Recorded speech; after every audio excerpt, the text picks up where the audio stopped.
అధ్యాయము 18వ వచనం నుండి 29వ వచనం వరకు నేను చదువుతాను.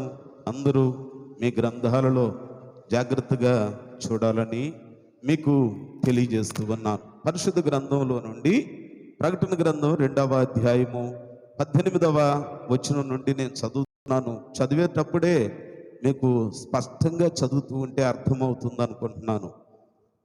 తుయతైరలో ఉన్న సంఘపు దూతకు ఇలాగు వ్రాయుము: అగ్నిజ్వాల వంటి కన్నులను, అపరంజిని పోలిన పాదములను గల దేవుని కుమారుడు చెప్పు సంగతులు ఏవనగా, నీ క్రియలను, నీ ప్రేమను, నీ విశ్వాసమును, నీ పరిచర్యను, నీ సహనమును నేను ఎరుగుదును. నీ మొదటి క్రియల కన్నా నీ కడపటి క్రియలు మరి ఎక్కువైనవని ఎరుగుదును. అయినను నీ మీద తప్పు ఒకటి నేను మోపవలసి ఉన్నది. ఏమనగా, తాను ప్రవక్త్రినని చెప్పుకొనుచున్న యెజబేలు స్త్రీని నీ ఉండనిచ్చుచున్నావు. జారత్వము చేయుటకును, విగ్రహములకు బలి ఇచ్చిన వాటిని తినుటకును అది నా దాసులకు బోధించుచు వారిని మోసపరుచుచున్నది. మారు మనసు పొందుటకు నేను దానికి సమయమిచ్చి తిని గాని అది తన జారత్వమును విడిచిపెట్టి మారు మనస్సు పొందనొల్లదు. ఇదిగో, నేను దానిని మంచము పట్టించి దానితో కూడా వ్యభిచరించువారు దాని క్రియల విషయమై మారు మనస్సు పొందితేనే గాని వారిని బహుశ్రమల పాలు చేతును. దాని పిల్లలను నిశ్చయముగా చంపెదను. అందువలన అంతరింద్రియములను హృదయములను పరీక్షించువాడను నేనే అని సంఘములన్నీ తెలుసుకొనును. మరియు మీలో ప్రతి వానికి వాని క్రియల చొప్పున ప్రతిఫలము ఇచ్చేదను. అయితే తుయతైరలు కడమవారైన మీతో అనగా ఈ బోధను అంగీకరింపక సాతాను యొక్క గూఢమైన సంగతులను ఎరుగుమని చెప్పుకున్న వారందరితో నేను చెప్పున్నది ఏమనగా, మీ పైని మరి ఏ భారము పెట్టను. నేను వచ్చు వరకు మీకు కలిగి ఉన్న దానిని గట్టిగా పట్టుకొనుడి. నేను నా తండ్రి వలన అధికారము పొందినట్టు జయించుచు అంతము వరకు నా క్రియలు జాగ్రత్తగా చేయువానికి జనముల మీద అధికారం ఇచ్చెదను. అతడు ఇనుపు దండముతో వారిని ఏలును. వారు కుమ్మరవాణి పాత్రల వలె పగలగొట్టబడుదురు. మరియు అతనికి వేకువ చొప్పున ఇచ్చేదను. సంఘములతో ఆత్మ చెప్పుచున్న మాట చెవిగలవాడు వినుగాక. ప్రార్థన చేసుకుందాం. పరిశుద్ధుడా, ప్రేమ కలిగిన తండ్రి, ఈ ఉదయకాల సమయంలో మీ బిడ్డలమైన మమ్మను జ్ఞాపకం చేసుకొని మీ వాక్యములో నుండి శ్రేష్టమైన మాటలు మేము ధ్యానించుచుండగా మా హృదయాలను మండించండి, మా అంతరంద్రియములను వెలిగించండి.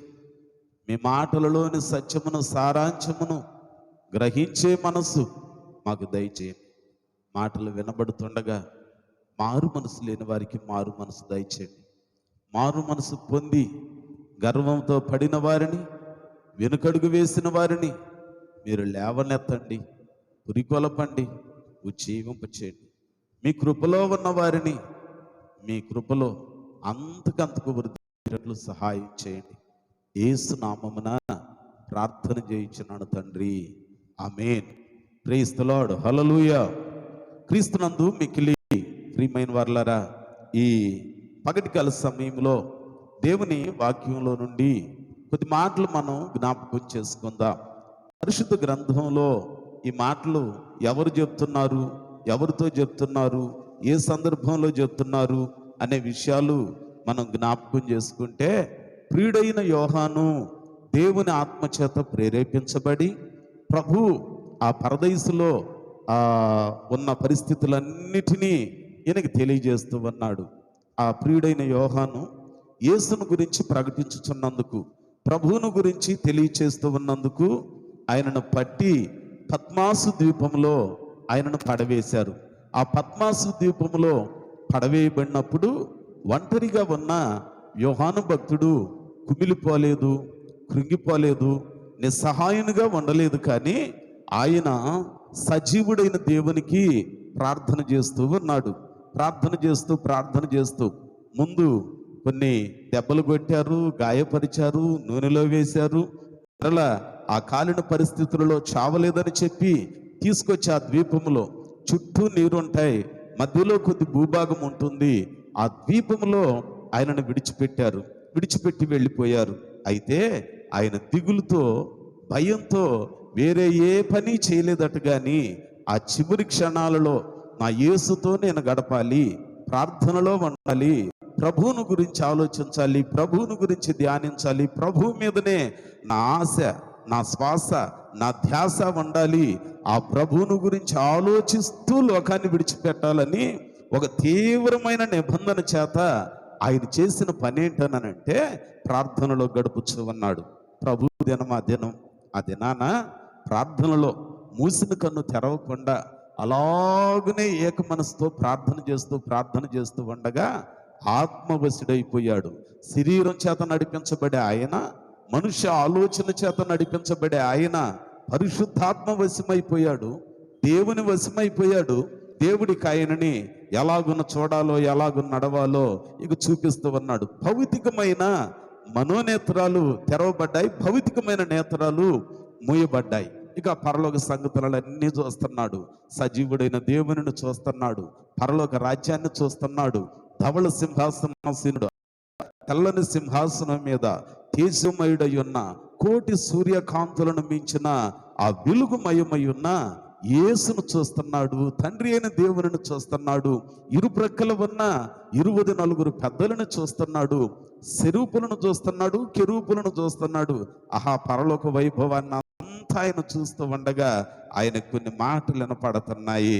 ఇదిగో నేను చెప్పే ఈ మాటలు 7 సంఘాలకి తెలియచేయన్నాడు. మొదటి సంఘంగా ఎఫెసు సంఘానికి కొన్ని మాటలు చెప్పాడు. రెండవ సంఘంగా స్పుర్ణలో ఉన్న వాళ్ళకి కొన్ని మాటలు, పెర్గెములో ఉన్న వారికి కొన్ని మాటలు. ఆ తర్వాత ఇప్పుడు 4వ సంఘం తుయతైరా సంఘానికి మాటలు రాయమని చెప్తున్నాడు. ప్రతి సంఘమును గురించి ఆయన మెచ్చుకుంటున్నాడు. అందులో ఉన్న తప్పేదో ఏలెత్తి చూపిస్తున్నాడు. అంటే ఆ సంఘాన్ని చులకన చేయటానికో, పలచన చేయటానికో, వెలితి చేయటానికో కాదు, కానీ వాళ్ళ తప్పులు దిద్దుకుంటారని, వాళ్ళ తప్పులు సరిచేసుకుంటారని. మనం గనక మాట చెప్తే ఈయన దగ్గరికి వెళితే ఏ చెప్తా ఉంటాడు, ఈయన వద్దు, ఈయన బోధ వద్దు, ఈయన మందిరం వద్దు అనుకుంటారు. కానీ ఆయన అనుకోలేడుగా, దేవుడే చెప్తున్నాడుగా, సజీవుడైన దేవుడు మాట్లాడుతున్నాడుగా. ఆ మాటలన్నీ చెప్తామన్నాడు. వాళ్ళ తప్పు చెప్తున్నాడు, వాళ్ళని మెచ్చుకునే మెప్పుకోలు పనులు చెప్తున్నాడు. ఆ తప్పును దిద్దుకోవడానికి ఒక అవకాశాన్ని, హెచ్చరికను కూడా ఆయన ఇస్తున్నాడు. ఈ తుయతైరా పట్టణమును గురించి జ్ఞాపకం చేసుకుంటే, ఆ పట్టణంలో యేసును గూర్చిన సంఘం ఎట్లాగున స్థాపించబడింది, యేసును గూర్చిన పరిచర్య ఎలాగున స్థాపించబడింది. మనకు కూడా ఈ గ్రామంలో చాలా సంఘాలు ఉన్నాయి. మీరు కూడా సంఘంగా సమకూడారు. అయ్యా, ఈ సంఘం ఎలాగున స్థాపించబడింది, ఎలాగున నిర్మించబడింది, ఎలాగున ఏర్పాటు చేయబడింది అని అంటే, నడి వీధులలో మొదలైన పరిచర్య అధ్యయనాలతోటి కొనసాగుతూ ఈ రోజున ఇలాగున ఈ స్థితిలో ఉండటానికి దేవుడు సహాయము చేశాడు. అట్లాగనే తుయతైరా పట్టణంలో ఈ సంఘం స్థాపించబడటానికి కారణం ఎవరు, ఈ సంఘం స్థాపించబడటానికి మూలమైన వాళ్ళు ఎవరు అని జ్ఞాపకం చేసుకుంటే, తుయతైరా పట్టణం అనగానే మీకు క్రొత్త నిబంధనలో ఎవరు గుర్తొస్తారు? తల్లులు చెప్పండి, ఎవరు గుర్తొస్తారు? మీకు ఎవరు గుర్తొస్తారు? మనకి ఏమన్నా సీరియల్లో ఉన్న వాళ్ళ పేర్లు చెప్పమంటే చెబుతారు. ఈ మధ్యకాలంలో కరోనా వచ్చి ఎంత కనికరం చూపించిందనంటే, శుక్రవారం ఉపవాస ప్రార్థన లేదు, శనివారం విజ్ఞాపన ప్రార్థన లేదు, స్త్రీల కూటం లేదు, పురుషుల కూటం లేదు, అందరి కూటం అసలే లేదు. ఇక ఉండేది ఏంటనంటే 24 hours నిద్ర వచ్చినప్పుడు అక్కడ నిద్రపోవటమే. మళ్ళీ రిమోట్తో టీవీ కూడా ఆపలేకపోతున్నాం. బాగా నిమగ్నం అయిపోయారు కొంతమంది. ఇక పిల్లలు ఉండనే ఉన్నారు, దేవుడు గాలి వాన చదువుల్లాగా ఏం చేశాడు అన్నానంటే పరీక్షలు లేకుండానే ప్రమోషన్ ఇచ్చాడు. దేవునికి స్తోత్రం. సరే, ఇదే అదును కదా, ఇంట్లో కొద్దిగా బైబిల్ అన్న చదువుకుందాం అన్నానంటే వీళ్ళు బైబిల్ చదవట్లా. వీళ్ళు ఏం చేస్తున్నారంటే మోటు పట్లు అంటాడు, లేకపోతే డిస్కవరీ అంటాడు, బస్కవరీ అని అంటున్నాడు. మొత్తానికి ఏదో ఒక విధంగా ఫుల్గా ఫుడ్ మాత్రం 4 సార్లు రికవరీ చేస్తున్నారు. కానీ ఏదన్నా దేవుని పనికి ఉపయోగపడనరా అంటే వేరే లెవెల్లో పనికి మాలిన కట్టింగులు ఉన్నది, కొంచెం ప్రచారం చాలా ఎక్కువ. దేవునికి స్తోత్రం కదండి. దేవుని వాక్యం అంటుంది, ఈ తుయతైరా పట్టణం అనగానే మనకి ఎవరు గుర్తొస్తారు క్రొత్త నిబంధన సంఘంలో అని అంటే ఊదా రంగు పొడి నమ్మామా. ఇప్పుడని చెప్పండి, గుర్తొచ్చింది పేరు ఎవరమ్మా? లూదియమ్మ. ఎవరమ్మా? ఇప్పుడు గుర్తు, నేను చెబుదాం అనుకున్నా, చెప్పేశాడు. నోట్లో ఆడుతుంది కానీ పెదాల మీదకి రాకపోయా. ఈ లోపు ఆయన చెప్పా అని అనుకుంటాం కదండి. లూదియా ఆ ఊదారంగు పొడి నమ్ముకుంటూ నదీ తీరాన ప్రార్థన జరుగుననుకొని ఆదివారం ఎక్కడికి వచ్చింది ఆమె అనంటే ప్రార్థన జరుగుననుకొని నదీ తీరానికి వచ్చింది. వచ్చేసరికి అక్కడ పౌలు ఇంకొంతమంది కూర్చొని ప్రభువుని ఆరాధిస్తున్నారు, దేవుని ఆరాధిస్తున్నారు. ఆ దేవుని ఆరాధిస్తున్న పరిస్థితులలోనట ఆమె వచ్చి ఆ వ్యాపారం కొంచెం సమయం వాయిదా వేసుకొని శ్రేష్టమైన దేవుని వాక్యం ఆమె వింటుంది. చూడండి ఒకసారి అపోస్తలుల కార్యముల గ్రంథము 16వ అధ్యాయము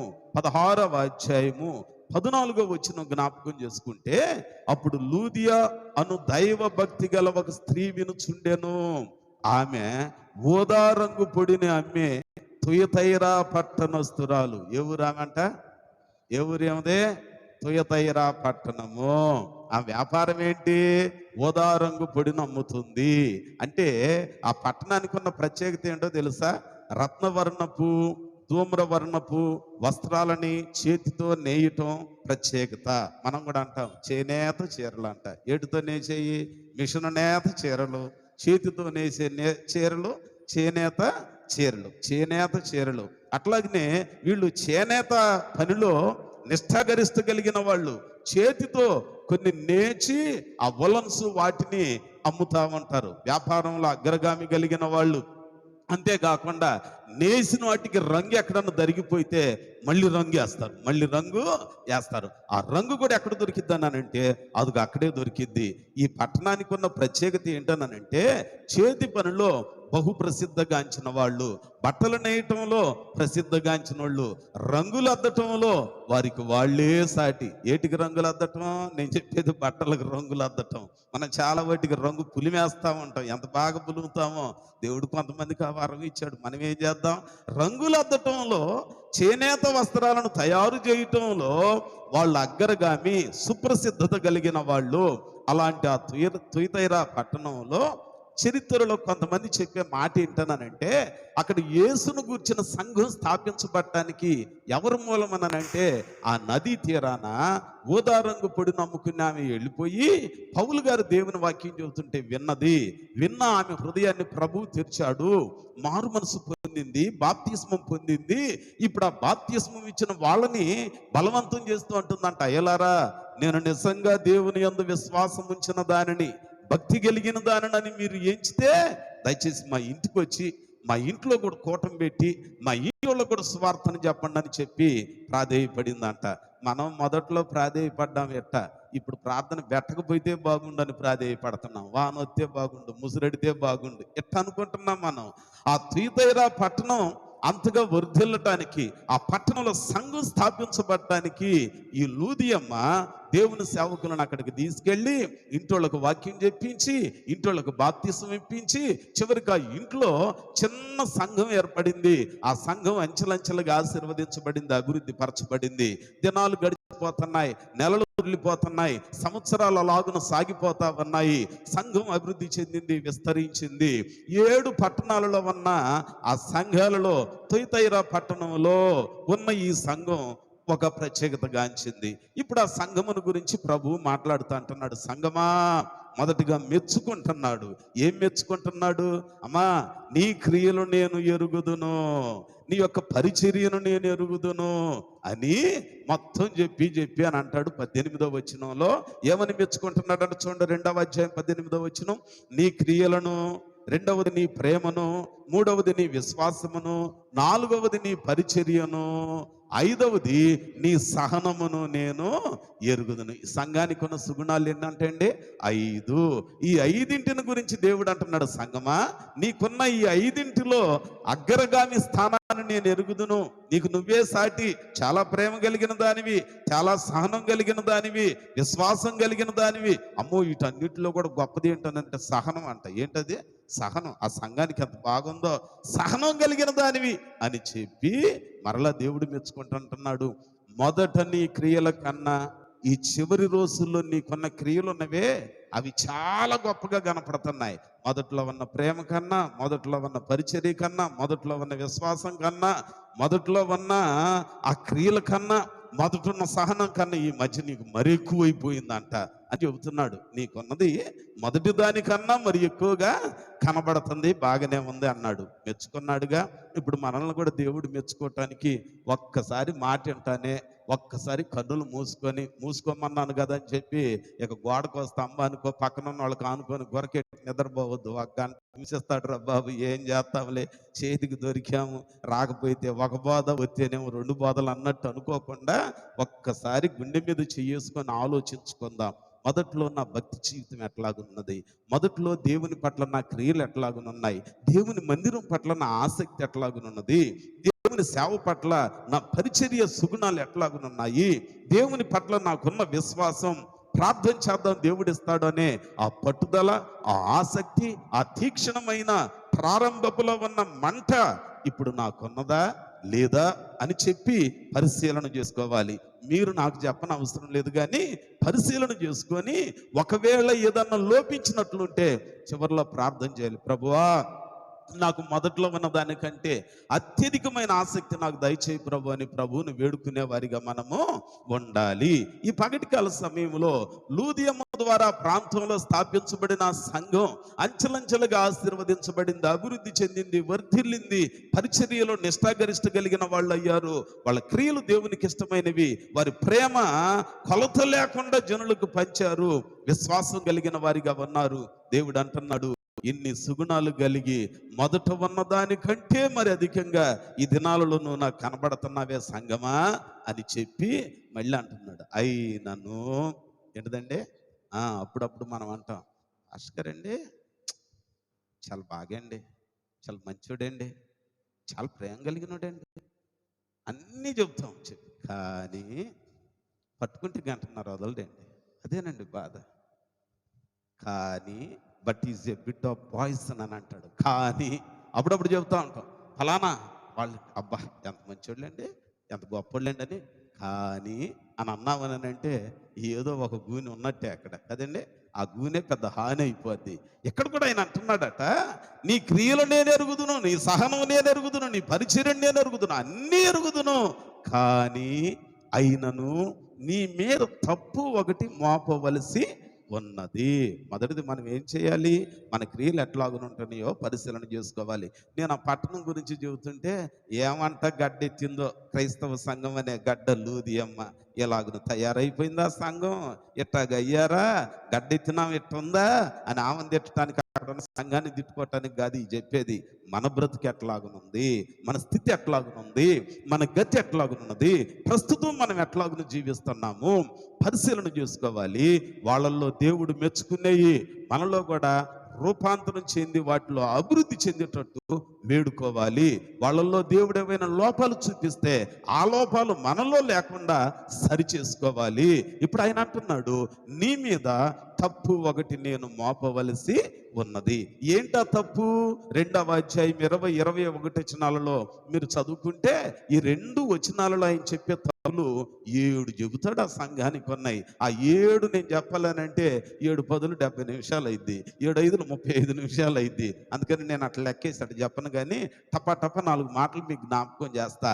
ఏంటి ఆ సంఘంలో ఉన్న తప్పులు అని అంటే ఆయన మాట్లాడుతూ అంటున్నాడు, తాను ప్రవక్త్రిని అని చెప్పుకొనుచున్న యెజబెలును నీలో ఉండనిచ్చితివి. దేవుడు చెప్పట్లా, ఇదిగో ఈయన నా ప్రియకుమారుడు, ఇదిగో ఈయన యందు నేను ఆనందించుచున్నాను. ఎవరు చెప్పే మాటలు అయ్యి? ఎవరు చెప్పే మాటలు? దేవుడు చెప్పే మాటలు. యెషయా భక్తుని గురించి అంటాడు, ఆయన వాగ్దానం చేసిన మాటలు చెప్తాడు. కోరేషుని గురించి చెప్తా అంటున్నాడు, కోరేషు నా మంద కాపరి, నా చిత్తమంతయు నెరవేర్చువాడు. సమూయేలును గురించి చెప్తున్నాడు, సమూయేలా సమూయేలా దేవుడు పిలుస్తున్నాడు. కానీ ఈ లక్షణాలు ఏవి యెజబెలుకు లేవట. ఏమంటుంది? నేనే ప్రవక్తని. ఏంటంట? తనకు తానే చాటింపు వేసుకుంటుంది. నేను ప్రవక్తని, నేను ప్రవక్తని, నేను ప్రవక్తని. ఏంటి నాకు వందనాలు చెప్పు, నేను ప్రవక్తని. ఏంటి నాకు ఆసనం వేయో, నేను ప్రవక్తని. ఏంటి నాకు కానికెట్టో, నేను ప్రవక్తని. ఏంటి నాకు సూర్య కింద అందరితో పాటు భోజనం పెడుతున్నావు, నేను ప్రవక్తనే. నాకు మామూలు కుర్చీ వేసేవేంటి అందరిలాగా, నేను స్పెషల్లీగా కనపడాలి అని చెప్పుకుంటుంది. అది ఎవరి స్వభావం? యెజబెలు స్వభావం. స్తోత్రం చెప్పండి. అర్థమైన వాళ్ళు, అర్థం కాని వాళ్ళు చెప్పండి. యెజబెలు స్వభావం. యెజబెలు ఏం చేస్తుందనంటే, ప్రవక్తని కాకపోయినా నేను ప్రవక్తనని చెప్పుకొనుచున్న యెజబెలును నీలో వండనిచ్చావు. ఇదేమో ప్రకటనల గ్రంథం. క్రొత్త నిబంధన సంఘం వచ్చింది. క్రొత్త నిబంధనలో ఆది అపోస్తలుల కాలం వచ్చింది. ఆది అపోస్తలుల కాలపు చివరి దినాలలో యోహాను భక్తుని ద్వారా దేవుడు మాట్లాడుతున్న కాలం. మరి యెజబెలమ్మ ఎక్కడొచ్చింది?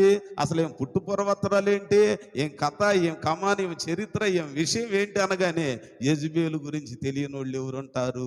నాకు మరి బాగా ఇష్టం. ఎందుకన్నానంటే, ఏలియా అనగానే ఎవరు కనపడాలి? జంట కవుల్లాగా అదిగల్లా ఆమె కనపడాలి. ఏలియా చరిత్ర చదువుకుందాం, పేరు పెట్టుకున్నాం కదా ఎలైజా అని. అసలు ఎలైజాను గురించి బైబిల్లో ఏముందని చెప్పి చదివేటప్పుడల్లా మా తల్లి తారసపడిద్ది. ముందు నాకు అడ్డం వచ్చే తల్లి, ఆ తల్లి ఎవరామా? యెజబెలు. యెజబెలు. మరి ఆమెమో రాజుల మొదటి గ్రంథంలో రాజుల కాలంలో ఉంది. ఇదే ప్రకటన గ్రంథం అపోస్తలుల చివరి దినాలలో కార్యం. అప్పుడు ఆమె ఇప్పుడు ఎట్టాగుందనంటే, ఆ మనిషి లేదు కానీ మనిషి స్వభావం మాత్రం ఊరేగుతా ఉన్నది ఈ సంఘంలో. దేవునికి స్తోత్రం చెప్పండి. అప్పుడప్పుడు కొంతమంది మనుషులు ఉండరు, కానీ వాళ్ళ బుద్ధులు మాత్రం ఊరేగుతూ ఉంటాయి. అప్పుడప్పుడు మనం అంటాం, అబ్బాయో అమ్మాయో అన్ని బాగా చేస్తే వరాల కొడుకే, వరాల కూతురే, అమ్మ నా బిడ్డో, నా బంగారమో అని ఎట్లా అంటావు. ఏదన్నా చేయరాంది చేస్తే వాళ్ళ అమ్మ అందో, వాళ్ళ బాబు అంటాడు, వీడికి అచ్చం వాడి మేనమామ పోలికలే, ఈ తాగుబోతు లక్షణాలు, ఈ గాలికి తిరిగే బుద్ధులు, ఎళ్ళెంబడి కొంపలెంబడి తిరిగే బుద్ధులు అని ఎవరంటారు? ఎవరంటారు? బాబు అంటాడు. ఎప్పుడు అంటాడు? బాగోలేనప్పుడు. బాగుంటేనేమో అచ్చం మా నాన్నలాగున్నాడే, అచ్చం మా అమ్మలాగుందే ఈ చెబుతాం. అట్లాగనే మనిషి లేకపోయినా వాని స్వభావం ఊరేగుతూ ఉండేటప్పుడు చెబుతా ఉంటాం. ఇప్పుడు యెజబెలమ్మ లేదు, కానీ ఆ యెజబెలు స్వభావం ఉన్నదే, అహాబు రాజు భార్య అయిన యెజబెలు, యెజబెలు స్వభావం అంట ఈ సంఘంలోనికి వచ్చి రాజ్యం వెళుతుందంట. దేవునికి ఇష్టం ఉండట్లా. దేవుడు తప్పు మోస్తున్నాడు. ఏంటయ్యా మాలో ఉన్న తప్పు? ఇన్ని మెప్పులు మెచ్చుకున్నావు కదా, ఏంటి మాలో నీకు కనిపించిన తప్పు అనంటే, యెజబెలు అనే స్త్రీని నీలో వండనిచ్చావు. దేవుని జనాంగమా, ఈ పగటి కాల సమయంలో మనలో అలాంటి లక్షణాలు ఏమన్నా ఉంటే మనలో కూడా యెజబెలు అనేది ఉన్నట్లే. యెజబెలు మనలో ఉంటే భయంకరమైన శిక్షకు పాత్రలం అవుతాం. దేవుని మెప్పుకి ఈ తప్పు ఒక్క దెబ్బకి దగుదుడిపై పద్ది దేవుని రాజ్యానికి వారసులము కాలేము. దేవుడు మెచ్చుకున్న మెప్పుతో పాటుగా ఏమన్నా యెజబెలు లాంటి అహేయమైన, దేవునికి అసహ్యమైనవి ఏవైనా మనలో ఉంటే వాటిని ఈ రోజున ఒప్పుకొని విడిచిపెట్టడానికి సిద్ధపడి తీర్మానించుకుంటే అప్పుడు ఆ మెచ్చుకున్న దేవుడే అమితంగా మెచ్చుకొని మనల్ని తన రాజ్యానికి వారసులనుగా చేస్తాడు. ఏంటి ఆమెకున్న గుణాలు, దీని లక్షణాలు ఏంటి, యెజబెలు యొక్క లక్షణాలు ఏంటి అని అంటే ఆయన చెప్తా అంటాడు, జారత్వము నీలో ఉన్నది. యెజబెలు లక్షణం ఏంటిదంటే, అది జారత్వం అనంటే వేరే వేరే అనుకోవద్దు. దేవునిని విడిచి వేరే వాటికి మనం ప్రాధాన్యతనిస్తే అది జారత్వం. నిబంధన చేసుకుందాం, మారు మనసు పొందాంగా, బాప్తిస్మం పొందాంగా, నీళ్ళల్లో మునిగినప్పుడు మనం ప్రమాణం చేస్తున్నాం. ఏమని చేస్తున్నాం? మీరు మర్చిపోతారని, మీకు తెలివి బాగా ఎక్కువని నేను కూడా అతి తెలివితో చేపిస్తా. ఏమని చేపిస్తాను తెలుసా? అమ్మా, యేసు దేవుని కుమారుడని నువ్వు ఒప్పుకుంటున్నావా? ఒప్పుకుంటున్నానండి. మెల్లికి చెప్పిందాను, పెద్దకి చెప్పా, అందరికి వినాలి. కాలంలో దిగింది మన ఇద్దరమే, కానీ అందరూ ఒడ్డు మీద ఉండి చూస్తున్నారు. చెప్పు అన్నామంట. ఒప్పుకున్నా. ఆయన నీ కోసం చనిపోయాడని నమ్ముతున్నావు? నమ్ముతున్నానండి. తిరిగి లేచాడని నమ్ముతున్నానండి. ఆయన గుమ్మల్లే నిన్ను కూడా రేపు పునరుద్ధాన దినమన రాకడ సమయంలో లేపుతాడని నమ్ముతున్నానండి.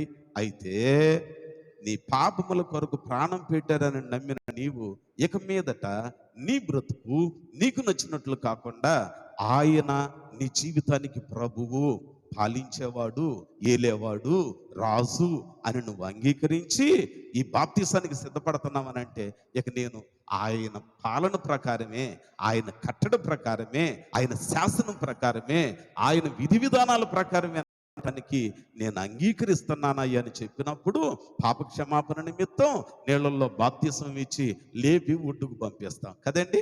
ఇది ఇప్పుడు ఆయన ప్రభుత్వంలోనికి వచ్చి ప్రమాణం చేసుకున్న మనం మధ్యలో సహవాసంలో ఉండకపోయినా, మధ్యలో ప్రార్థన చేయటం మానుకున్నా, మధ్యలో రొట్టె విరచడానికి, మధ్యలో దేవుని పిల్లలుగా ఇంటింటా కూడుకోవటానికి మనం కొన్ని సంవత్సరాలు దూరం అయ్యామనుకోండి, అప్పుడు దేవునిని విడిచినట్లు.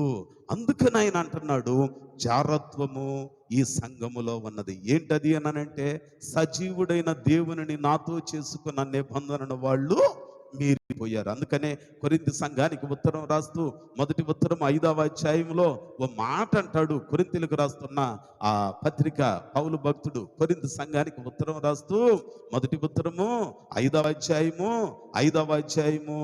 ఆ మొదటి వచనం ఒకసారి చదివితే అందులో అంటున్నాడు, మీలో జారత్వం ఉన్నదనే వదంతి కలదు అని అంటాడు. అలాగని చెప్తూ కిందకు వచ్చి ఆయన అంటాడు, అతిశయించటానికి పులిపిండి లాంటిది ఏది మీలో లేకుండా జాగ్రత్తగా చూసుకోవాలి అని అంటాడు. అంటే మన జీవితంలో దేవునికి తీర్మానం చేసుకొని, దేవుని హత్తుకొని, దేవునితో జీవించుచున్న మనం ఆ దేవునికి ఎడమైతే మనం ఆ స్థితిలో ఉన్న వాళ్ళమే. ఇప్పుడు దాన్ని ఏం చేసుకోవాలి? ఒకవేళ మనలో ఉంటే, ఇదివరకు బాగా ప్రార్థన చేస్తే ఈ మధ్య ప్రార్థన చేయకపోతే మనం ఆ స్థితిలో ఉన్నట్టే. ఇదివరకు ఇష్టంగా వాక్యం చదువుతా ఈ మధ్య కొన్ని రోజులైన బైబిల్ జిప్ కవర్ కూడా ఓపెన్ చేయకపోతే మనం దేవుని విడిచినట్లే. అలాంటిది ఏమైనా ఉంటే ఈ రోజు మనం సరి చేసుకొందుముగాక. రెండవది ఇంకొక మాట అంటాడు ఆ ప్రకటన గ్రంథంలోని 2వ అధ్యాయంలో. ఏమని అంటాడనంటే, విగ్రహాలకు బలి ఇచ్చిన వాటిని తినుట. ఏంటిదంటది? విగ్రహాలకు బలి ఇచ్చిన వాటిని తినుట. ఈ మాట చెబితే కొంతమందికి ఏమో ఇష్టం, కొంతమందికి ఏమో కష్టం కదండి. అందుకనే దేవుడు అంటాడు, నేను పరిశుద్ధుడను గనుక మీరును పరిశుద్ధులయ్యి ఉండండి. ఈ విషయంలో ఆది అపోస్తలుల కాలంలో వాదోపవాదాలు వచ్చాయి. సేవకులలో బాగా గొడవలు వచ్చి ఒక ఆయన అయితే తీర్పు తీర్చినట్టు అన్నాడు, పేతురా నువ్వు తిండిపోతాడివి, ఎక్కడ భోజనం అంటే అక్కడికి వెళ్తున్నావు, అది మంచి చెడో చూడవా అని అంటాడు. దేవుడు ఆయనకేమో దర్శనం ఇచ్చి అంటున్నాడు, దేవుడు ప్రార్థన ద్వారా పరిశుద్ధపరచబడింది ఏది నిషిద్ధమో కాదు అని అంటాడు. ఏం కాదనలేము. పౌలు భక్తుడేమో సూటిగా చెప్తాడు, ఆయనేమో ఇంకొకటి చెప్తాడు, విగ్రహములకు బలి ఇచ్చిన వాటిని తినేవాళ్ళు నీలో ఉన్నారు, అవి చేయొద్దు. కొరింథీ సంఘానికి ఉత్తరం రాస్తూ మొదటి ఉత్తరం 10వ అధ్యాయంలో 19వ వచనంలో మనం జ్ఞాపకం చేసుకుంటే అక్కడ ఒక మాట అంటున్నాడు, ఇక నేను చెప్పునది ఏమి, విగ్రహములలో ఏంటంట, విగ్రహార్పితములో ఏమైనా ఉన్నదానినైనను, విగ్రహములలో ఏమైనా ఉన్నది అయినను చెప్పదవా? లేదు గాని అన్యజనులు అర్పించు బలులు దేవునికి కాదు దయ్యములకే అర్పించుచున్నారని చెప్పుచున్నాను. మీరు దయ్యములతో పాలివారవుట నాకిష్టము లేదు. ఇక దీని గురించి నేను ఎక్కువ చెప్పను, దీని గురించి నేను ఎక్కువ చెప్పకూడదు. అప్పుడప్పుడు చేస్తారు. ఒకళ్ళు గృహప్రవేశానికి పిలిచి నన్ను, అయ్యా ప్రార్థన చేయాలన్నారు. నేను బాధర అష్ట కష్టాలు పడి హడావుడిగా వెళ్ళిపోయా. ఆ హడావుడి టెన్షన్లో నా షర్ట్ మొత్తం చెమటకు తడిసిపోయింది. ఆ రోజుల్లో మోటార్ సైకిల్ లేదు, సైకిల్ తొక్కుంటే వెళ్ళిపోయా 3 కిలోమీటర్లు. వెళ్ళిన తర్వాత చూస్తే ప్రార్థన చేద్దామని నిల్చుంటే ఇలాగ అన్నారు, ప్రార్థన తర్వాత కానీ అమ్మాయా దాన్ని తీసుకురా ఇటు అని అన్నది. ఏం తీసుకొస్తారు, ఇంటి ఆడపిల్లని ఏమన్నా తెస్తారేమన్నానంటే వాళ్ళందరూ ఏం చూస్తున్నారు, అమ్మాయి ఫాస్ట్ గారు వచ్చారు ఆగానంటే ఆ ముసలం ఎక్కడ వినపడితే ఆమెకి వీడియో ఆడియో దెబ్బతిన్నది, ఆ కళ్ళసోడు జరిచేస్తుంది. ఏంటి పిల్లటి చూసిద్దే, దాన్ని తీసురా ఇక్కడికి అని అంటుంది. నేనేమనుకుంటున్నానంటే ఎవరైనా పాప మనవరాలి చేత గృహప్రవేశం గుమ్మం దాటిస్తారే ఆమెను పిలుతుందేమో, ఆమె వచ్చినాక నా చేత ప్రార్థన చేయించి దాటిస్తారేమో అనుకుంటున్నా. తీర చూస్తే మనవరాలు కాదు, లేకపోతే ఈ మనవడు చేసిన ఆ మనవడి పెళ్ళమో ఇంకొకళ్ళు కాదు, ఎవరిని తెచ్చారనంటే మంచి కోడిని ఒకదాన్ని తెచ్చారు. ఆ గుడ్డిపోలు కళ్ళజోడు పెట్టుకుంది, సరి చేసుకుంటుంది, పాదిరి గారు అని అంటే అర్థం చేసుకోవాలిగా. అర్థం చేసుకోవట్ల, వినపట్ల. మాయ్ కత్తి తీసుకొని కొయ్ అన్నది. కోసిన తర్వాత గుమ్మానికి ఎట్ట చిమ్మేసింది. చిమ్మేసిన తర్వాత గట్టిగా పక్కన ఉన్నామంటుంది. పాస్టర్ గారు వచ్చాడని చెప్పి నువ్వు ఎన్నిసార్లు చెప్పాలి నీకు అనగానే పాస్టర్ గారు వచ్చాడా. అయితే ఏమైంది ఇప్పుడు? ఏదైతే కావాలిగా, ఇది అయిపోయింది, ఇప్పుడు చేయమని నీకు ప్రార్థన. అయ్యా పాదిరి గారు ఎవరు? నేనేనమ్మా.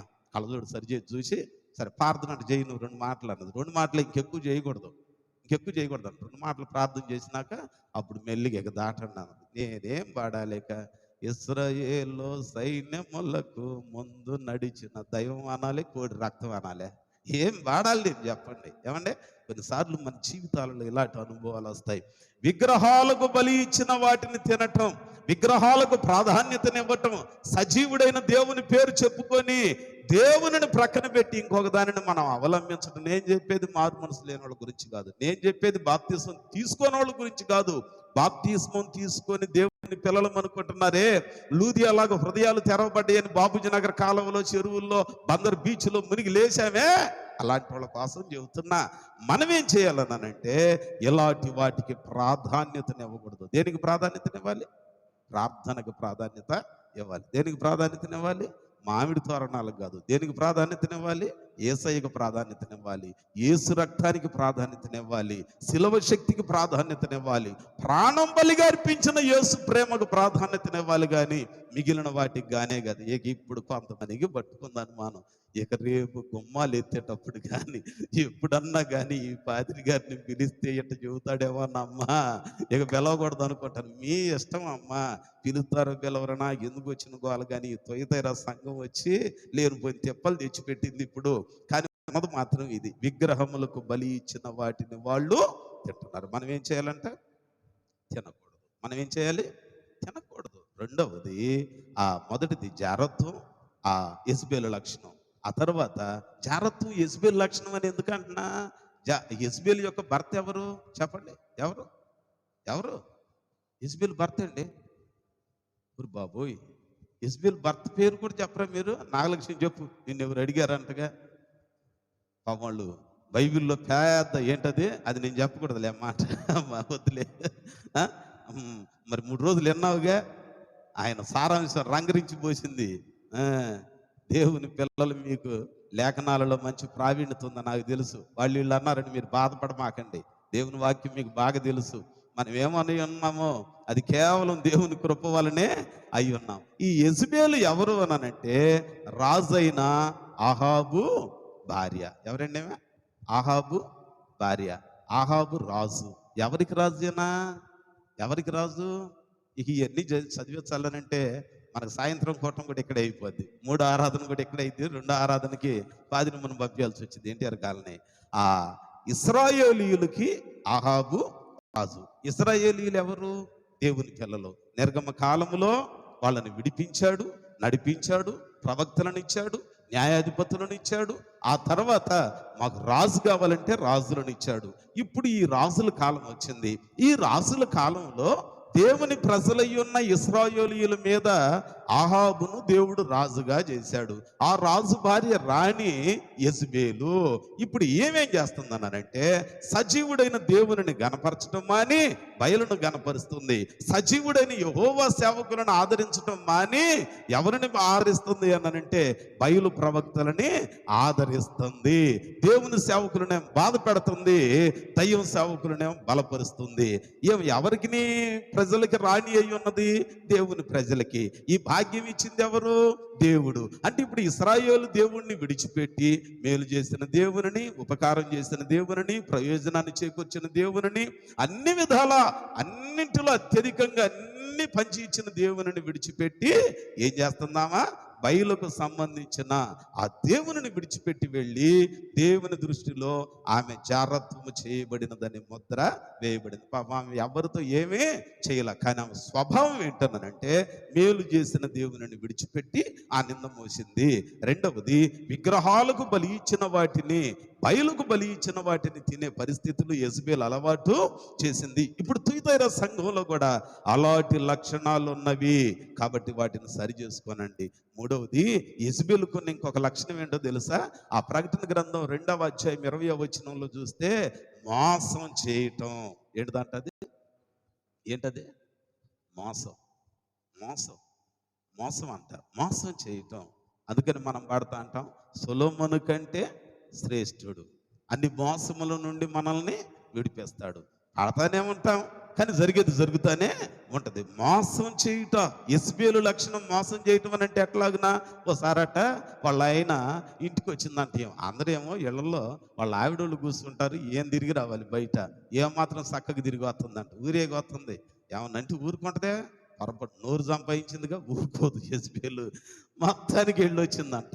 వచ్చేసరికి ఇంటి ఆయన ఏం చేసి, కొద్దిగా సర్దుకోనండి అమ్మ, నన్ను ఏమనవద్దు మీరు, కొద్దిగా సర్దుకోండి, కొంచెం సర్దుకోండి, ఎదరికి కొంచెం వెనక కొంచెం ఇబ్బందిగా ఉంది, కొంచెం సర్దుకోనండి.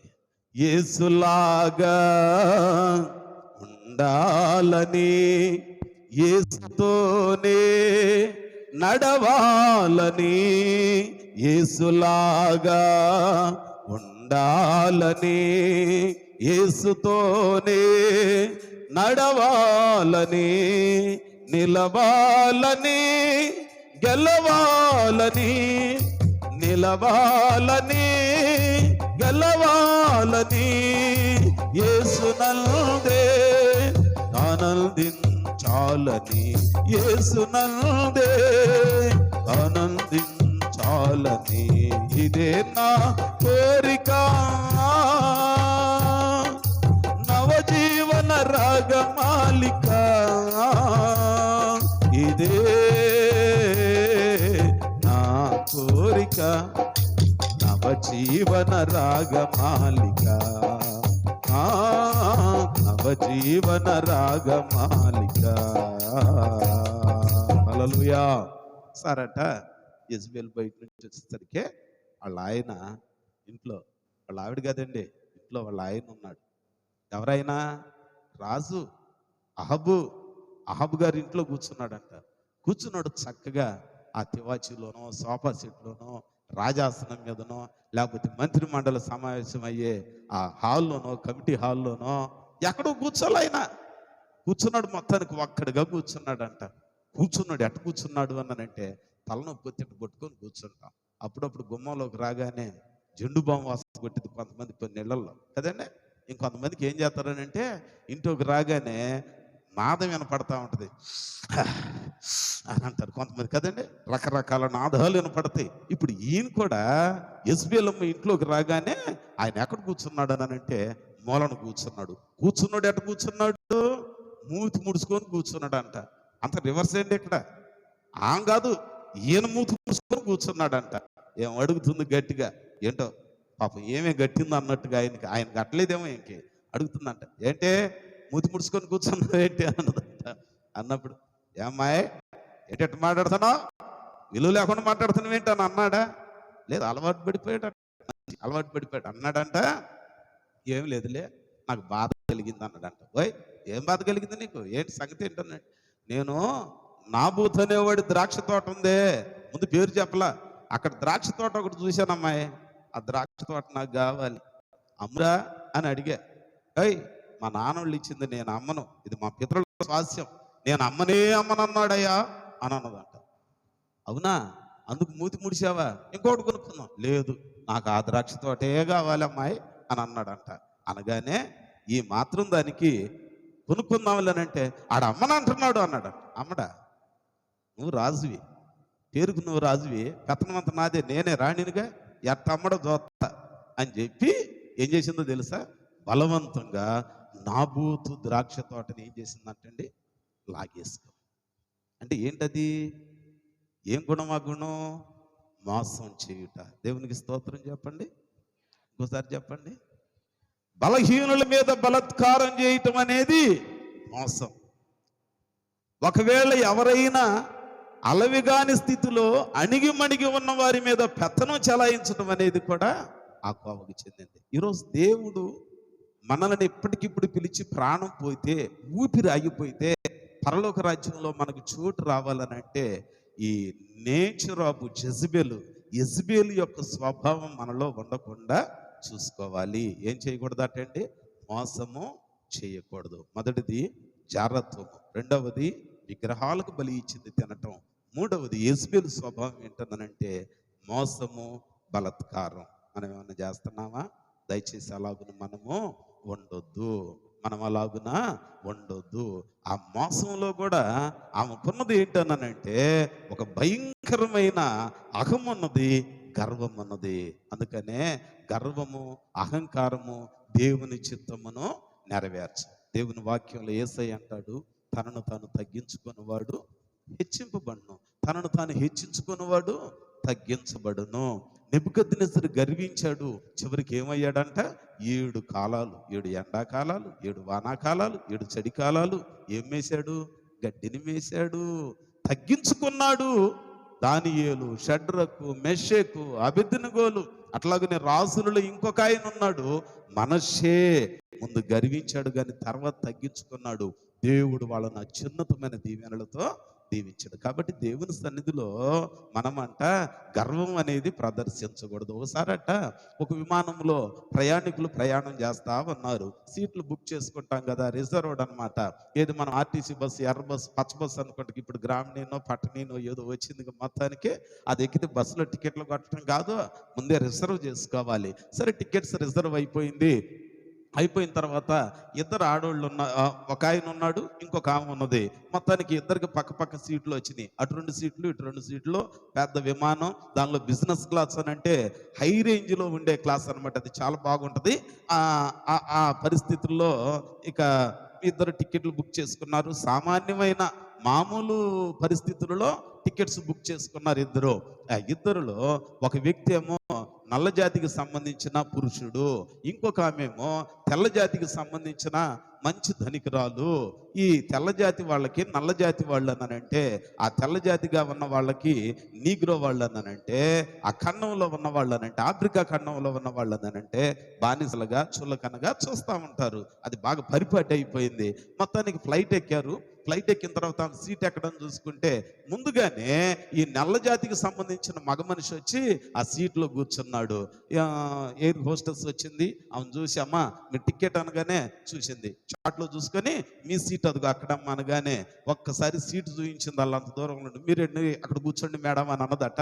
ఏం వెళ్ళిపోయి వెనక అవి సర్దుతా ఉంటే కాసేపటికి సీరియస్గా ఇక గొడవ చేయటం మొదలుపెట్టింది. ఈలోగా ఫ్లైట్ టేకప్ అవటం, ఆకాశంలోకి ఎగిరిపోవటం జరిగింది. కూర్చోదే రాద్ధాంతం చేస్తుంది. ఇదిగో నేనేంటి, నా పరిస్థితి ఏంటి, నేను తెల్ల జాతీయురాలనే, నేను ఘనమైన స్థితిలో ఉన్న దానిని.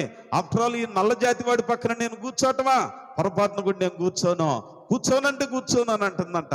మరి ఎట్లాగునే మేడం అని అంటే, అవసరం అయితే నన్ను తీసుకెళ్లి బిజినెస్ క్లాసులో పైన కూర్చోబెట్టు, కానీ ఈడి ప్రక్కన మాత్రం నేను కూర్చొని పాపం ఎప్పుడు ఈయనతో పరిచయం లేదు, ఈయనకి ఆమెతో పరిచయం లేదు, పోట్లాట్లేదు, గొడవలు లేదు. కేవలం ఏంటనంటే శరీరపు రంగు, ఆ స్థితిని చూచి వాళ్ళు పేదవాళ్ళని, ధనికులని, వాళ్ళు నల్లజాతి వాళ్ళని, తెల్లజాతి అని ఒక దురహంకారం, ఒక గర్వం, ఒక అహంకారంతో ఆమె ఏమంటుందనంటే, నేను చచ్చినా చస్తా కానీ ఈడు పక్కన కూర్చొని నేను ఫ్లైట్లో ప్రయాణం చేయను. అదేంటమ్మా, నల్లజాతి వాడైనా నువ్వు ఇచ్చినట్టే డబ్బులు ఇచ్చి కొన్నాడు, నువ్వెంత ఇచ్చేవాడు అంత ఇచ్చాడు కానంటే, కుదరదంటే కుదరదో, నాకు ఏ మాత్రం కూడా అంగీకారం లేదు, నన్ను తీసుకెళ్ళి అవసరమైతే అక్కడ కూర్చోబెట్టి బిజినెస్ క్లాస్లో కూర్చోబెట్టండి, 5 స్టార్కి తీసుకెళ్ళండి అని అంటుందంట. విమానం గొడవ చేసేస్తుంది. మిగిలిన ప్యాసింజర్స్ అందరికీ ఒకలాంటి అసహ్యం వేసిపోయింది, డిస్టర్బెన్స్గా మారిపోయింది. ఎయిర్ హోస్టెస్ లోపలికి వెళ్ళిపోయి ఆ కెప్టెన్కి చెప్పి మొత్తానికి ఏదో సమస్య సాల్వ్ చేసి బయటకు వచ్చి, ఏమండి ఈయన పక్కనే నిల్చుంది, కూర్చోట్లా, పక్కన ఆయన కూర్చున్నాడు, సిగ్గుతో తలదించుకున్నాడు. నేను ఇంత కష్టపడి ₹6 నేను టికెట్ కొనుక్కున్నా, అందరిలో పట్టుకుని నన్ను అవమానిస్తుంది. నా శరీరం నల్లగా ఉండటమా, నేను ఈ నల్లవాణిగా పుట్టటమా, నేను ఈ పేదరికంలో పుట్టటమా, పేదవాడినైనా ఆమె ఇచ్చినంత డబ్బు నేను కూడా టికెట్కి కదా, ఏంటి లాగున నాకు అవమానం, సొమ్మిచ్చి దరిద్రం పెట్టినట్లుగా అందరిలో నన్ను అవమానపరుస్తుంది, అందరూ నన్ను చూస్తున్నారని తలదించుకొని కన్నీళ్లు ఇడుస్తూ సజీవుడైన దేవునికి ప్రార్థన చేసుకునే అలవాటు ఉంది కనుక ప్రార్థన చేసుకున్నాడు. ఎంత ప్రార్థన చేసుకున్న మనిషేగా, దుఃఖం పెళ్ళు బుక్కింది, కళ్ళెమ్మ నీళ్లు కారిపోతున్నాయి, అందరూ చూస్తున్నారు. తల దించుకొని ఎత్తట్ల తల ఆ ప్రక్కనే నిలుచుంది. ఆఫ్టర్ ఆల్ ఈ బ్లాక్ మనిషి ప్రక్కన నేను కూర్చోటమా, నల్ల జాతీయుడి ప్రక్కన నేను ప్రయాణం చేయటమా, కుదరదంటే కుదరదని అహంతో గర్వంతో ఇట్లాగునే మాట్లాడుతుంది. గుండె బద్దలైపోయింది ఆ వ్యక్తికి. కాసేపటికి ఎయిర్ హోస్టెస్ వచ్చింది.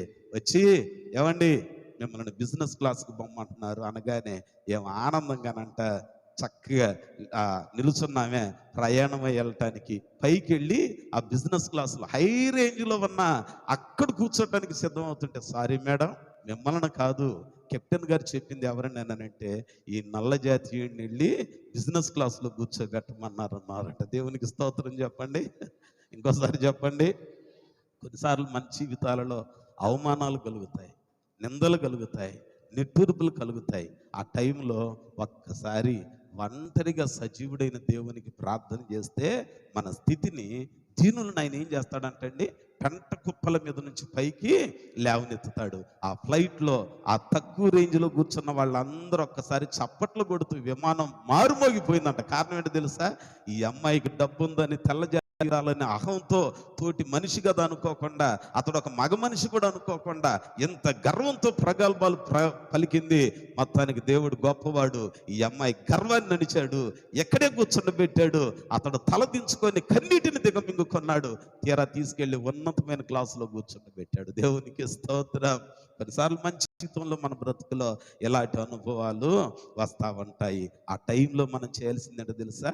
దేవునికి ప్రార్థన చేసేవారిగా ఉండాలి. సజీవుడైన దేవునికి మనం మనవి చేసుకునే వారిగా ఉండాలి. యెజ్బేలుకున్న లక్షణం అదట, మోసం చేయటం, బలాత్కారం చేయటం, ఏది కావాలంటే అది అలాగున ఆ కుట్రపూరితమైన పరిస్థితితోటి నాబాలును చంపి వానికి ఉన్న ద్రాక్ష తోటని సంపాదించింది. చివరికి ఏమైంది? ఆమె యొక్క రక్తం కుక్కలు నాకినవి అని రాజుల చేతులలో అంటాడు. ఈరోజు మనం నేర్చుకోవాల్సింది ఏంటంటే, యెజబేలు లాంటి ఈ స్వభావాలు మనలో ఉంటే ఈ రాకడ సమీపంగా ఉన్నది. కరోనా ఎవరిని కాటేస్తుందో తెలియట్లా. మళ్ళీ కరోనా అయిపోయింది, రెండో వేవ్ అన్నారు అయిపోయింది, మూడో వేవ్ అన్నారు ఇష్టం వచ్చినట్టు మందులు కూడా వేస్తున్నారు అయిపోయింది. ఇప్పుడు ఏమొచ్చింది? మళ్ళీ డెల్టానో ఏదో వచ్చింది. మొత్తానికి ఏక అసలు ఎంటలేదులే. ఎందుకు నేను సిద్ధమయ్యా, దేవుడు ఎప్పుడు పిలిస్తే సిద్ధం, రెడీ. దేవునికి స్తోత్రం. బతకాలంటే దేవుని కోసం బ్రతకటం, పిలిస్తే హ్యాపీగా దేవునితో ఉండిపోవచ్చు. దేవునికి స్తోత్రం. ఇప్పుడు మొత్తానికి రోజు ప్రార్థనే, ప్రతిరోజు కుటుంబ ప్రార్థనే, ఏదో ఒక చోట ప్రార్థనే. ఇట్టాగొన్ని ఈ రోజుల్లో పోయితే ఇంకా బాగుంటుంది. దేవునికి స్తోత్రం. కాబట్టి వాక్యం అంటుంది, ఈ దినాలలోనైనా ఆ పరిస్థితులు ఏమైనా మనలో ఉంటే వాటిని ఏం చేయాలంటే మనం ఒప్పుకొని విడిచిపెట్టి సరిచేయాలి. ఇంకొక మాట చూడండి, త్వరగా ఈ విషయం చెప్పి నేను ప్రార్థన చేస్తాను. మొదటిది యెజ్బేలు స్వభావం, జారత్వం చేయటం, దేవుని విడిచి అన్ని దేవులను అనుసరించటం. రెండవది విగ్రహాలకు బలి ఇచ్చిన వాటిని తినటం. మూడవది మోసం చేయటం. నాలుగవది ఏంటిదనంటే చిల్లంగితనము. చిల్లంగితనం అనంటే మాంత్రిక సంబంధమైన క్రియలని జరపటం, మంత్రాలకు సంబంధించింది, చేతబడి కదండి. అప్పుడప్పుడు కొంతమంది ఉంటారు, మరి యువత అలవాటు చేశారేమో నాకు తెలియదు. చక్కగా ఒక నిమ్మకాయ, కాసినన్ని ఎర్ర నీళ్ళు, 2 ఎండు మిరపకాయలు, యూరియా ఒకళ్ళ జుట్టు, 4 ఎంటుకలు పెట్టి ఏదన్నా ఒక గుమ్మం ముందు పోతే, మేము పెద్దపాలెంలో సేవ చేసేటప్పుడు అన్నారు, అన్నా నేను దగ్గరకు ప్రార్థన పడుతున్నాం అని, ఆ కొలుపుకి ముడుపులు కడితే డబ్బులు వేయలేదని ఆ గుమ్మం ముందు తెల్లారి లేచి చూసేసరికి ఎర్ర నీళ్ళు కనపడుతున్నాయి, దానిలో 4 ఎంట్రుకలు ఉన్నాయి, ఎండు మిరపకాయలు ఉన్నాయి, నిమ్మకాయ కూడా ఉందన్న. ఏం చేద్దామని అంటే నాకేదో భయంగా ఉంది. నా కానుక యెజ్బేలు సంతతిలో చేరతావా అన్నానంటే, మరి ఏం చేయాలన్నా? వానలు రావట్లేదు అంటున్నారు, ఇయ్యకపోతే ఇట్ట చేస్తున్నారు, మాకేదో భయం కదా. వానలేగా అయితే కూర్చోండి, 3 రోజులు ఉపవాస ప్రార్థన పెడదాం ఉన్నాం. గుంటూరు జిల్లా అచ్చంపేట మండలం పెదపాలెంలో ఈరోజు మనకు అక్కడ పరిచర్య ఉన్నదనంటే ఆ సహాయం ఈ సహాయం కాదు, కేవలం దేవుని సహాయం. దేవుని సన్నిధిలో చెప్తున్నా, అలాగున 3 రోజులు ప్రార్థన పెడితే ఎప్పుడుండేదానికన్నా ఎక్కువ ఎండలు ఎక్కువైంది. ఇక చూడు ఎట్టుందో బాధ. అది 97వ సంవత్సరం, 96వ సంవత్సరం 5వ సంవత్సరం అనుకుంటా. ఇక ఆ బాధ ఎక్కువైపోయింది. పొలాలన్నీ ఎండిపోయినాయి, మెట్ట పొలాలు. చివరికి జరిగిన కార్యం ఏంటన్నానంటే, ఒక అద్భుతమైన కార్యం ఏంటన్నానంటే, దేవుని సన్నిధిలో చెప్తున్నాను, 3వ రోజు రాత్రి ఆఖరి ప్రార్థనా కూటం జరుగుతుంది. మోపైన వాన కురవటం గురించి, ఏలియా గురించి చెప్పా. ప్రార్థన చేయటానికి మోకరించి ప్రార్థన చేస్తున్నాం. కళ్ళు మూసుకొని ప్రార్థన, ముగింపు ప్రార్థన సగంలోనికి వచ్చింది. ఉరుములు మెరుపులో అంతే, ఎక్కడ లేని ధైర్యం వచ్చింది. ప్రార్థన ముగింపు రాట్లో నాకు ఆమెను అనట్లా, పొడిగేస్తున్నా. చివరికి ఆమెనన్నా మోపోయిన వాన గొరవపోతుంది, ఇటుకి వెళ్ళండి అన్న. ఆహాబుతో ఏలియా చెప్పినంత ధైర్యంగా చెప్పా.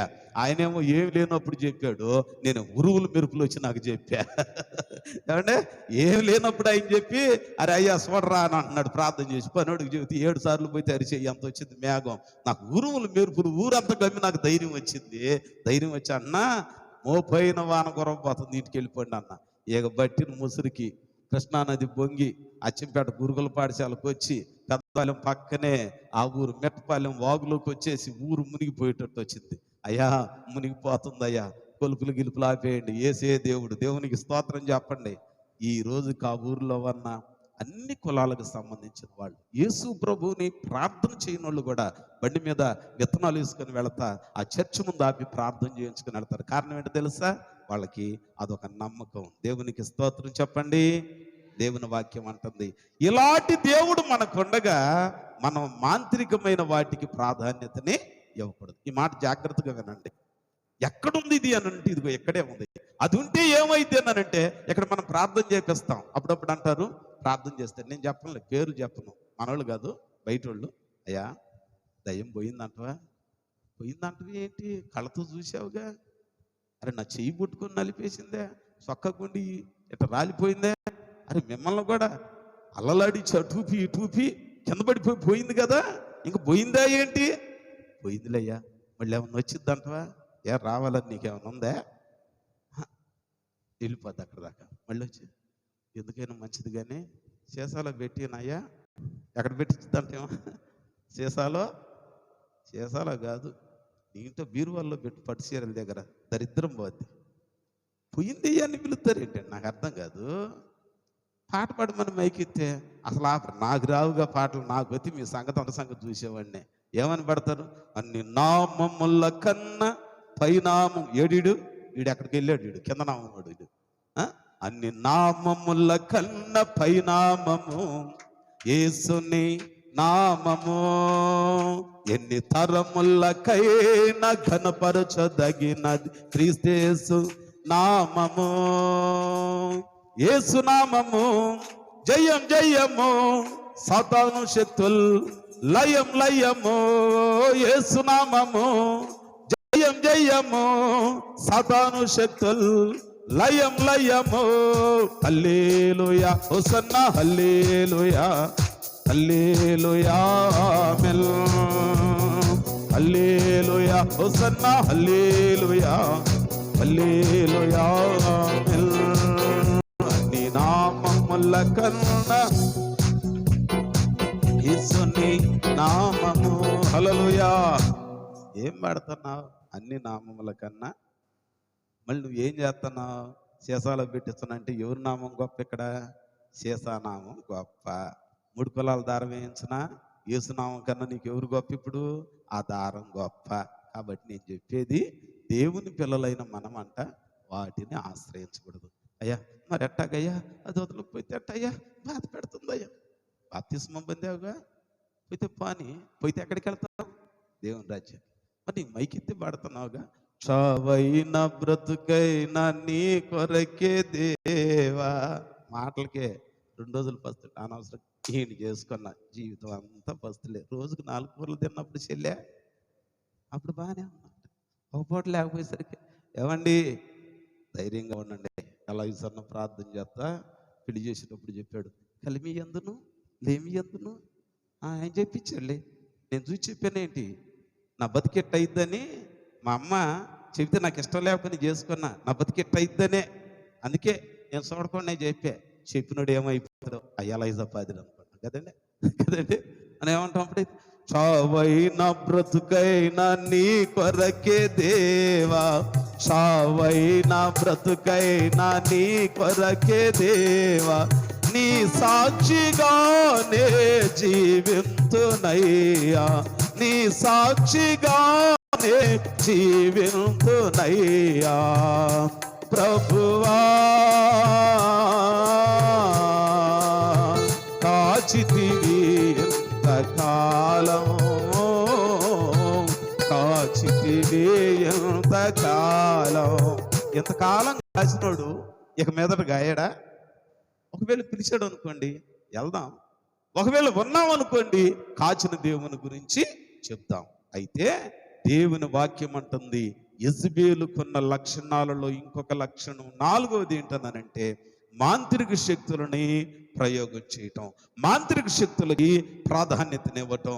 సజీవుడైన దేవుడు ఈమె భర్తను రాజును చేశాడు, సజీవుడైన దేవుని ప్రజల మీద వీళ్ళకి అధికారం ఇచ్చాడు. ప్రార్థనతో ప్రారంభం కావాలి, ప్రార్థనతో మొగాలి, ప్రార్థనతోనే బ్రతుకులో ప్రతి కార్యం చేయాలి. కానీ ఏం లేస్తే బయలు ప్రవక్తలతో, ఏం చేస్తే బయలు ప్రవక్తల ప్రార్థనతో, ఏం ఆచరిస్తే బయలు ప్రవక్తల యొక్క పరిస్థితులన్నిటిని ఆచరిస్తుంది.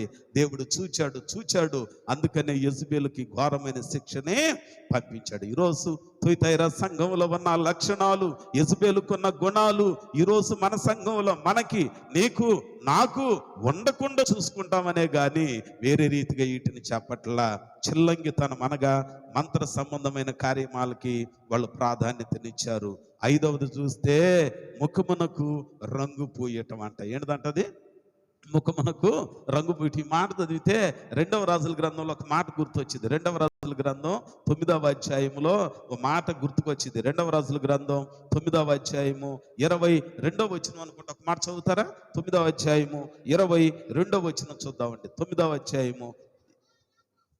అంతట యెహోరాము యెహూను చూచి, యెహూ సమాధానమా అతడు అడగగా, యెహూ నీ తల్లి అయిన యెజబెలు జారత్వములను చిల్లంగితనములను ఎంత అపరిమితమై ఉండగా సమాధానం ఎక్కడి నుండి వచ్చునా నేను. చూశారండి ఏమండి? చివరికి ఎట్లాగునొచ్చిందనంటే మారువేషంతో వచ్చిన పరిస్థితులు కూడా ఉన్నాయి. అందుకని ఆయన అంటున్నాడు ముఖమునకు రంగు పూసే పరిస్థితి అనంటే ఉన్న రంగుని మాయం చేయటం. మనం అట్లాగా ఉండకూడదట. మనకున్నది ఏదో దానినే ఉంచుకోలేవు. సరట మొత్తానికి నక్క అనుకుంటుందంట, అడవిలో ఎప్పుడు చూసినా ఆ సింహానికి ప్రాధాన్యతనిస్తున్నారు, సింహానికి ప్రాధాన్యతనిస్తున్నారు, పులికి ప్రాధాన్యతనిస్తున్నారు. నాకు ఇవ్వట్ల నా బతికేంటో ఈ నక్క జాతిలో పుట్టాల్సి వచ్చింది, నక్క జాతిలో పడాల్సి వచ్చింది. ఆ అన్న పారిపోవాల్సి వస్తుంది, శవాల దగ్గర ఉండి గోతి కడుకుంటూ నక్కలకు పీకు తినాల్సి వస్తుంది. ఏంటి ఎట్టయిందే, పులి అట్లాగున కనపడితే అన్ని దాసోహం అన్ని మా బతికి ఎట్టయిపోయిందని బాధపడతా ఉందంట. ఓ రోజు అడవిలో తిరుగుతా ఆ చెరువు గట్ట మీద విపరీతంగా మొబ్బట్టిందంట. నక్క దాని యొక్క కనుముని, దాని యొక్క రంధ్రాన్ని విడిచిపెట్టి తిరుగుతుంది. చివరకు చూస్తే ఏమైందనంటే ఆ చిమ్మ చీకట్లోనట ఆ చెరువు గట్టును వస్తా ఉంటే బట్టలు ఉతికే వాళ్ళు ఏం చేస్తారనంటే పొయ్యి గడ్డలో మీద బట్టలు ఉడకేయటానికి ఒక పాత్ర, దాని పక్కన నీళ్ళు రంగు అంటే బ్లూ కలర్ కలిపిన నీళ్లు ఉంటాయి కదా, అవన్నీ అక్కడ పెట్టారంట. ఇది చెమ్మ చీకట్లో తుఫాను పట్టేసరికి ఆ చిన్న జోరువాన్లో వస్తా ఏమి కనపడక చెమ్మ చీకట్లో గబుక్కుని ఎగిరి కాలేయగానే ఎక్కడ పడిందని అంటే బ్లూ నీళ్లు ఉన్న ఆ డబ్బాలో కొండలో పడిపోయిందంట. బ్లూ నీళ్లు ఉన్న కొండలో పడిపోయేసరికి ఎట్టకట్టు లేచింది, దాక్కుంది, తెల్లారు వచ్చిందంట. దానికి తెలియదు ఆ సంగతి రంగు మారిందని. లేచి ఉదయాన్నే చూడగానే అందరంట ఏంటి నీలి రంగు వచ్చేసింది, నీలవర్ణ శృగాలం అని ఒక పాట మాకు. నీలవర్ణ శృగాలం అని అంటే నక్క. ఏంటి ఇట్లా రంగు మారిపోయింది అనగానే ఇదే ఆసరా అనుకొని ఎంత కుయుక్తి కలిగిందో చూసారు. నక్క అన్నదంట ఏమి లేదు, ఎంత కుయుక్తి కలిగిందో అసలు అమ్మ మామూలుది కాదు అన్నదంట. ప్రియులారా, రాత్రి దేవుడు నాకు ప్రత్యక్షమయ్యాడు. అయ్యాడా? ఏం చెప్పాడు? ఏం లేదు, అరణ్యం మొత్తానికి నువ్వే రాజుగా ఉండాలని దేవుడు చెప్పాడు. అయ్యా మరి నువ్వు చెప్పినట్టు సాక్ష్యం ఏంటనంటే నేనేం చెప్పనయ్యా, నన్ను తరిం కొడతారు, ఏనుగులు కొడతాయి, ఒంటెలు కొడతాయి, చివరికి అడవిలో ఉన్న పులి సింహం మొత్తం కలిపి నన్ను మడతేసి నవిలి పడేస్తాయి అన్నానంటే, అయితే నేను నీతో మాట్లాడి చెప్పానంటానికి గుర్తు ఏంటన్నానంటే నీ రంగును మార్చేస్తున్నా అని చెప్పాడని అబద్ధం చెప్పిందంట. చూశారన్న రంగు నీలవర్ణంకి వచ్చింది, బ్లూ కలర్కి వచ్చింది. దేవుడే నా రంగు మార్చాడు. ఎందుకు అనంటే మీ మీద ఇక నన్ను రాజునుగా చూసాడు అనగానే సింహం కూడా తలవడిస్తా దాని ముందు సాగిలపడి వంగలేకపోయినా వంగుతుందంట. కూర్చోలేకపోయినా కూర్చుంటుందంట. పులి కూడా ఎంత గట్టిగా అరిసేదైనా మెదలకుండా తోక ముడుచుకొని దాని ముందు రాజా మీ ఇష్టం అని అంటుందంట. చూశారు ఒక రోజున విందు జరుగుతుందంట. నక్క ఆ వైభవం మామూలు వైభవం అండి, నక్క జిత్తులు తక్కువ అండి, అందుకని జిత్తులు మరి నక్క అన్నది దీన్ని. ఆ వైభవంలో పండగ చేసుకుంటున్నారు. ఎడారి ప్రాంతం, అందరూ వాళ్ళ గుహల్లో నుంచి, గుడారాల్లో నుంచి, కనువుల్లోంచి బయటకు వచ్చారు. ఇక నక్క కూడా పదవి వచ్చింది కదా అని చెప్పి ఊరి ఎగతుందంట. నాట్యంలో మైమరిసి నాట్యం చేస్తుంది. పొద్దుకు ఊకింది. చివరికి వాన మొదలైంది. ఎక్కడ దాక్కోవటానికి స్థానం దొరకల.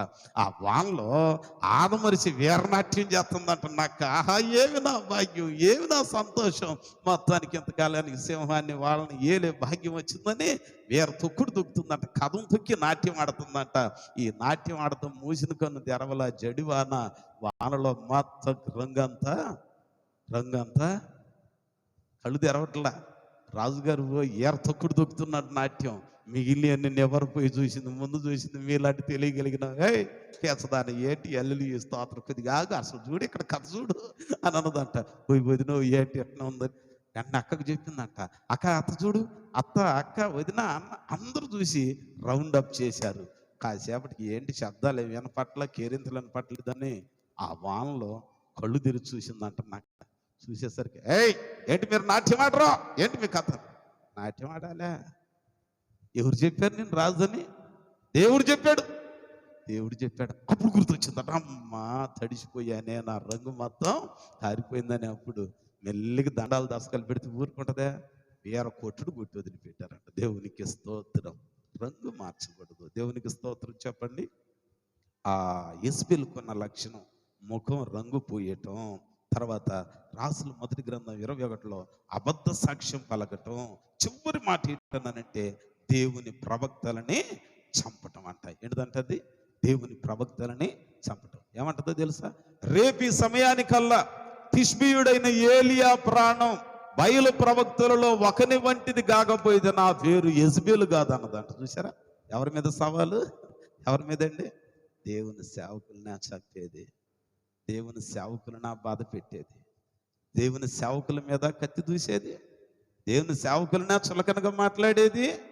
ఎంత ఘోరమేండి. ఆయన అంటున్నాడు, నీకు విరోధంగా రూపించబడిన ఏ ఆయుధము వర్ధిల్లదు. దేవునికి స్తోత్రం చెప్పండి. ఈరోజు వాక్యం అంటది, మన పిల్లలకు మనం చెప్పాలమ్మా, దేవుని సేవకులను గౌరవించాలి. గౌరవించడం ఇష్టం లేకపోతే తోలనాడకుండా చూసుకోవాలి, చెప్పాలి.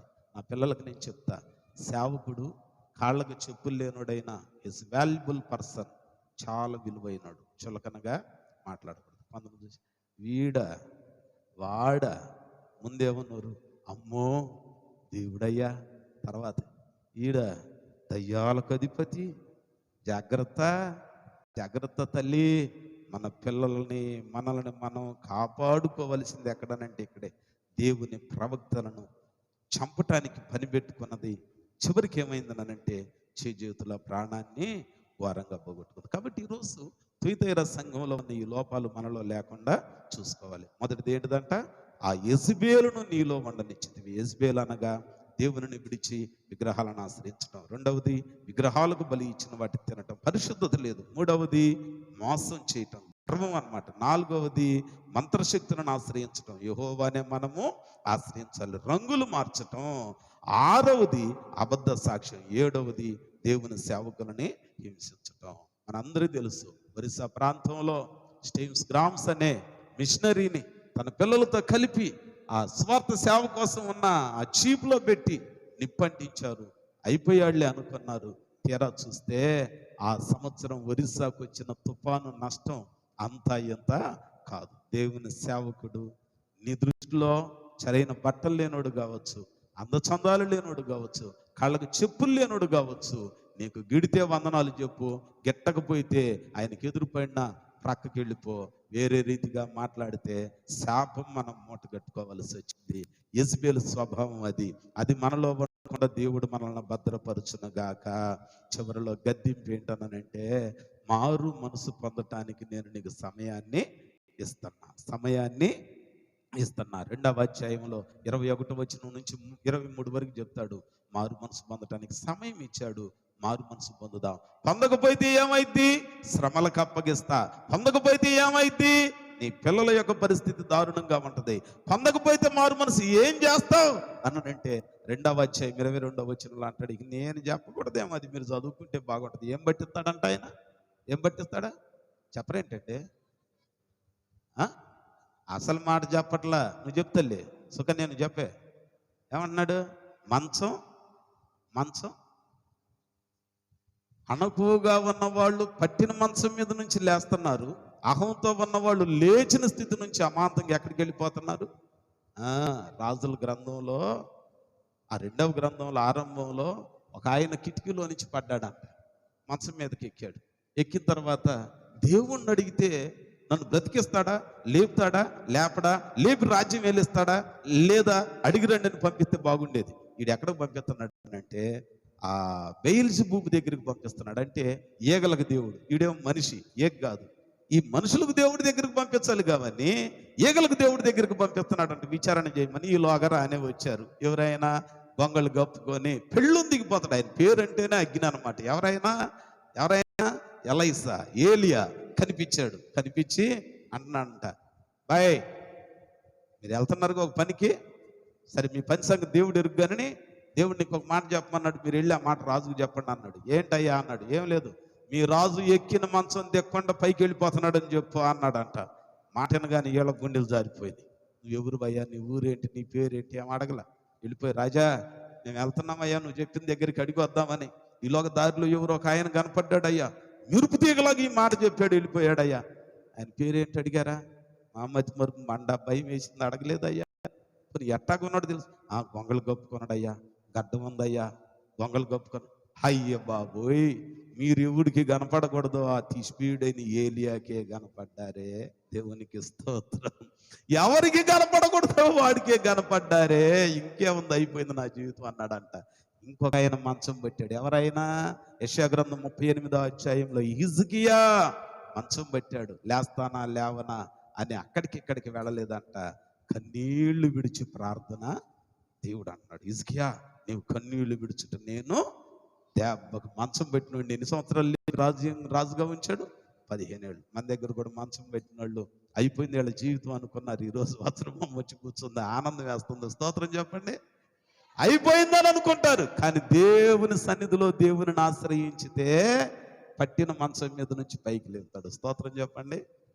వీళ్ళు చాలా మంది ఆ స్థితి నుంచి లేచారు. ఆ మధ్య మా అమ్మాయి సుబ్బమ్మను చూస్తే నాకే గుండె జారిపోయింది. కాకపోతే నేనే ఆ మాటని గుండె జారిపోతే నా పక్కన ఉన్న వాళ్ళు ఇక ఏడుపులు పెడబొబ్బులు చేస్తారనుకున్నా. అలాంటి పరిస్థితుల్లో ఒక నమ్మకం, నా చేతితో నేను ప్రార్థన చేస్తున్నా, తాగుతున్నా, నా దేవుడు నా బిడ్డలకు అన్యాయం చేయడు. పెళ్లి కావలసిన కొడుకున్నాడు, చాలా ఇబ్బందులు పడింది. తనకన్నా పెద్దది తల్లి ఉంది, అందరికన్నా ముందు ఏం వెళ్ళకూడదు. చేయి పట్టుకొని ప్రార్థన చేస్తున్నా, లాగేసుకుంటుంది. సునీత చేయి పట్టుకోలేకపోయింది, ఆడపిల్లలు దోరక పట్టుకోలేకపోతుంది, ఇసిరేసేస్తుంది. 2 చేతులు బలంగా పట్టుకున్నా, ప్రార్థన చేస్తామన్నా కళ్ళమ్మ నీళ్లు బయటికి రాని, ఇలా బయటికి రానిస్తే చిన్నపిల్లలు తట్టుకోలేరు, ఏడుస్తారు. దేవుడు ఆ పట్టిన మంచం మీద నుంచి లేపి ఈరోజు ఎట్లా కూర్చొని పెట్టాడు. దేవునికి స్తోత్రం. మీ అందరూ ప్రార్థన చేశారు కాశీ గారి కొరకు, పట్టిన మంచం మీద నుంచి లేపి కూర్చొని పెట్టాడు. మీ అందరూ ప్రార్థన చేశారు వెంకటరత్నం గారి కోసం, పట్టిన మంచం మీద నుంచి లేపాడు. రాజేష్ కొరకు ప్రార్థన చేశారు. అబ్బా ఇక చెప్పాలంటే ఒకళ్ళ కాదండి, నాకున్న ధైర్యం అసలు ఏంటి, ఎలైజాకున్న ధైర్యం, పారినేళ్ళు లేదు వీడికి, గట్టిగా ఉద్యోగస్తులు లేదు, దశంభాగంలో ఇయటానికి ఏంటి పరిసరి చెబుతాడని అంటే ఇదే నా ధైర్యం, ఇదే నా ధైర్యం. దేవునికి స్తోత్రం, హల్లెలూయా. నిలవబడి మనస్ఫూర్తిగా నాకు ఏది కావాలని ప్రభువుని, ఏ రోజు నాకు బంగారం కావాలి, నాకు ఏంటి కావాలి, నా భార్యకి ఇది కావాలి, నా పిల్లలకి ఇది కావాలి, నాకు అది కావాలి, ఏది అడగల. నేను అడిగేది దేవుని పిల్లల కోసం, సంఘం కోసం అడిగే దేవుడి కార్యాలనే చేస్తున్నాడు. ఒంటరి అయిన వాడు 10 వందలు అడుగుతాడంట. కాబట్టి ఈరోజు మనం కూడా మారు మనసు పొందుదాం. పొందకపోతే ఇన్ని ఇబ్బందులు వస్తాయి. ఈ ఇబ్బందులు ఏవి దేవుడు మన మీదికి రాకుండా మనకు మార్పును కలుగు చేసి తన కృపలో వర్ధిల్ల చేయునుగాక. ప్రభువి మాటలు మన వినికిడిలో ఫలింప చేయునుగాక. ప్రార్థన చేద్దామండి, తలలు వంచుదాం ఒక్క నిమిషం. ఈ పగటికాల సమయంలో ప్రభు మాటలు ఆలకించిన మన జీవితాలని, మన బ్రతుకులని పరిశీలన చేసుకుందాం. ఎలాగునున్నాయి మన జీవితాలు, ఎలాగునున్నాయి మన బ్రతుకులు, ఈరోజు మన స్థితిగతులు ఎలాగుంటున్నాయి? దేవుని సన్నిధిలో ఓ చిన్న ప్రార్థన చేసుకుందాం, ఓ చిన్న మనవి చేసుకుందాం, ఓ చిన్న ప్రార్థన చేసుకుందాం. ప్రభువుని అడుగుదాం. ప్రభువా, తుయతైరా సంఘంలో ఉన్న వాళ్ళు భయంకరంగా యెజబెలు లక్షణాలు, ఆ యెజబెలు నేచర్, యెజబెలు స్వభావం వారి హృదయాలలో